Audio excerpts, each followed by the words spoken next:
যেই ছেলেটা এসআই হওয়ার জন্য 20 লাখ টাকা ঘুষ দেয় নাই, তার তো 40 লাখ টাকা ঘুষ উঠানোরও প্রয়োজন নাই। যেই ছেলেটা বাড়ির গাছ বেচে, বাড়ি বন্ধক রাইখা অন্য জায়গা থেকে জমি বেচা 20 লাখ টাকা ঘুষ দিয়ে চাকরি নিছে, ভাই সে যদি ঘুষ না নেয় সে টাকা তুলবে কোত্থেকে বলেন? তার তো টাকা তোলা লাগবে। আপনার তো বেসিক প্রশ্ন। সরকারকে বলি 1 সপ্তাহের মধ্যে কমপক্ষে 50,000 নতুন পুলিশ নেওয়ার জন্য প্রজ্ঞাপন জারি করেন। আপনারা ক্ষমতায় থাকতে থাকতে হাজার হাজার ছেলে মেয়েকে পয়সা ছাড়া চাকরির ব্যবস্থা করে দিয়ে যান।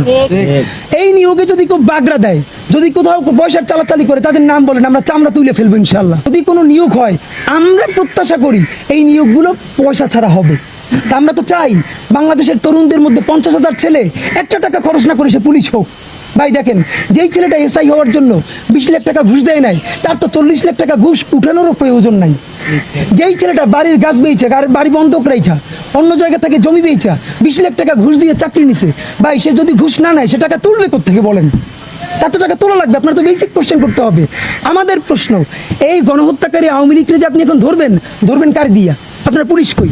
আপনি পুলিশ নিয়োগ দেন নাই কেন? সরকারকে বলি 1 সপ্তাহের মধ্যে কমপক্ষে 50,000 নতুন পুলিশ নেওয়ার জন্য প্রজ্ঞাপন জারি করেন। আপনারা ক্ষমতায় থাকতে থাকতে হাজার হাজার ছেলে মেয়েকে পয়সা ছাড়া চাকরির ব্যবস্থা করে দিয়ে যান।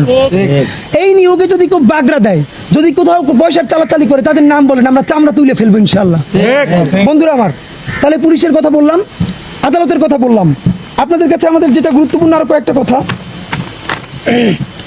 খেয়াল করেন। যেটা বলছে যে আওয়ামী লীগ, তাহলে আওয়ামী লীগকে এই যে গুরুত্বপূর্ণ পয়েন্ট অনেক হারিয়ে ফেলতেছে।